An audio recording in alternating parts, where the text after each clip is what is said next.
പുനരധിവാസത്തിന് നടപടി സ്വീകരിക്കാതെ മുണ്ടക്കൈ ചൂരൽമല ദുരിതബാധിതരെ സംസ്ഥാന സർക്കാർ കബളിപ്പിച്ചത് 4 മാസം. സംസ്ഥാന ദുരന്ത പ്രതികരണ നിധിയിൽ 677 കോടി രൂപ ബാക്കിയിരിക്കെയാണ് സംസ്ഥാന സർക്കാർ നടപടി സ്വീകരിക്കാതിരുന്നത്. മുഖ്യമന്ത്രിയുടെ വയനാട് പുനരധിവാസ ദുരിതാശ്വാസ നിധിയിലും 673 കോടി രൂപ നീക്കിയിരിപ്പുണ്ട്. ഗോകുൽ കെ വേണുഗോപാൽ ചേരുന്നുണ്ട്.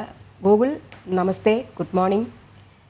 മുണ്ടക്കൈ ചൂരൽമല ദുരന്തബാധിതരെ വീണ്ടും കബളിപ്പിക്കുന്ന നടപടി തന്നെയാണ് സംസ്ഥാന സർക്കാരിൻ്റെ ഭാഗത്തു നിന്നുണ്ടാകുന്നത്. കാരണം ഈ ദുരന്തം ഉണ്ടായ ആ സമയം മുതൽക്ക് തന്നെ കോടിക്കണക്കിന് രൂപയാണ് മുഖ്യമന്ത്രിയുടെ ദുരിതാശ്വാസ നിധിയിലടക്കം എത്തിയത്. എന്നിട്ടും പുനരധിവാസം ഒരിടത്തും എത്തിയില്ല.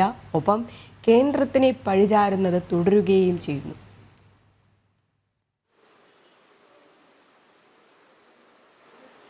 അതുതന്നെയാണ് കേരളം കണ്ട ഏറ്റവും വലിയ ഒരു ദുരന്തം അഭിമുഖീകരിച്ചിട്ട് 4 മാസം പിന്നിടുമ്പോഴും അതിൻ്റെ പുനരധിവാസ പ്രവർത്തനങ്ങൾക്ക് വേണ്ട നടപടികൾ സ്വീകരിക്കാൻ സംസ്ഥാന സർക്കാർ മുൻകൈ എടുക്കുന്നില്ല എന്ന ആരോപണം ശക്തമാവുകയാണ്.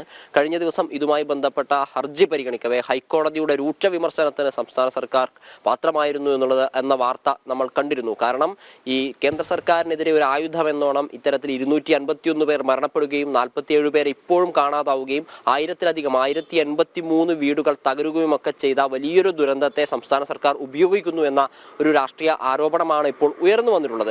കാരണം നേരത്തെ രജനി പറഞ്ഞതുപോലെ തന്നെ 677 കോടി രൂപ SDRF-ൽ ഇപ്പോഴും അവശേഷിക്കുകയാണ്.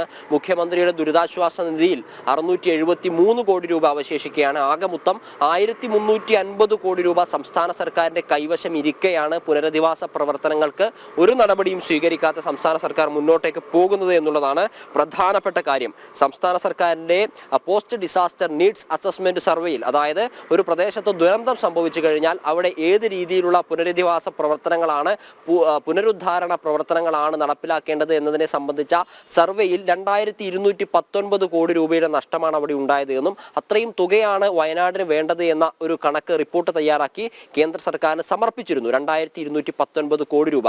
അതിനാവശ്യമായതിന്റെ പകുതിയിലധികം തുക സംസ്ഥാന സർക്കാരിന്റെ കൈവശമിരിക്കെയാണ് ഒരു തരത്തിലുള്ള പുനരുദ്ധാരണ പ്രവർത്തനങ്ങളും പുനരധിവാസ പ്രവർത്തനങ്ങളും സംസ്ഥാന സർക്കാർ നടപ്പിലാക്കാത്തത് എന്നുള്ളത് പ്രധാനപ്പെട്ട കാര്യമാണ്.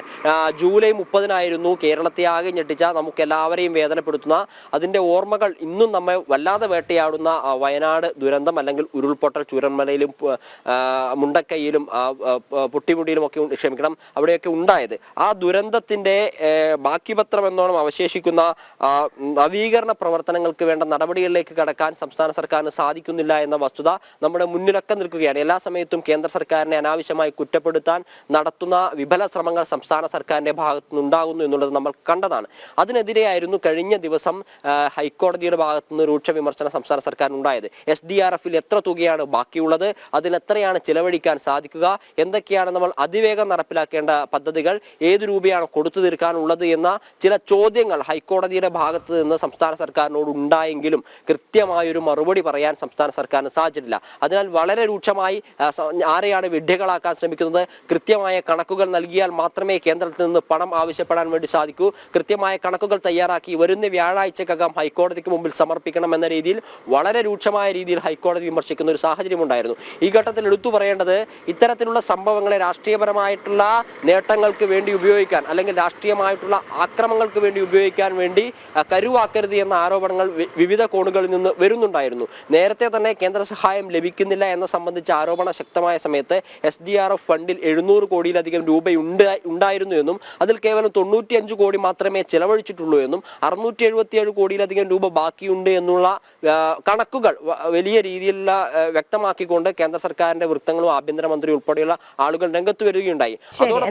കോടികൾ വന്നു എന്നുള്ളൊരു കാര്യം ഉറപ്പാണ്. മാത്രമല്ല, കേരളം കണ്ട ഏറ്റവും വലിയൊരു ദുരന്തം, അതിന്റെ ഞെട്ടലിൽ നിന്ന് മറ്റു ജില്ലകൾ പോലും വിമുക്തമായിട്ടില്ല. അപ്പോൾ വയനാട്ടുകാരുടെ അവസ്ഥ എന്താണ്? നമ്മൾ കുറച്ചുനാൾ മുമ്പ് അത് കണ്ടതുമാണ്. അവിടുത്തെ തോട്ടം തൊഴിലാളികളുടെ ആശങ്ക, ആവലാതി, അവർ എത്രമാത്രം വേദനയിലാണ്. ഒരാൾക്ക് പോലും കണ്ണു നനയാതെ പ്രതികരിക്കാനാവാത്ത അവസ്ഥയാണ്.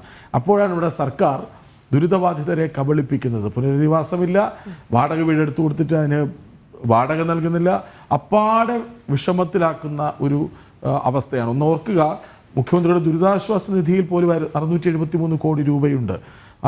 പാർട്ടി സംസ്ഥാന സെക്രട്ടറിയുടെ പോലീസുകാരൻ വാഹനം മറിഞ്ഞ് മരിച്ചപ്പോൾ ദുരിതാശ്വാസ നിധിയിൽ നിന്ന് പണം കൊടുക്കുന്നു.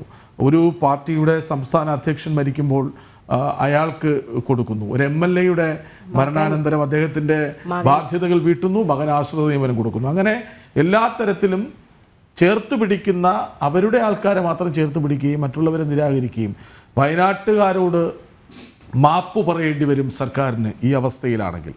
ഏതായാലും വിവരങ്ങൾ നൽകുകയായിരുന്നു ഗോകുൽ.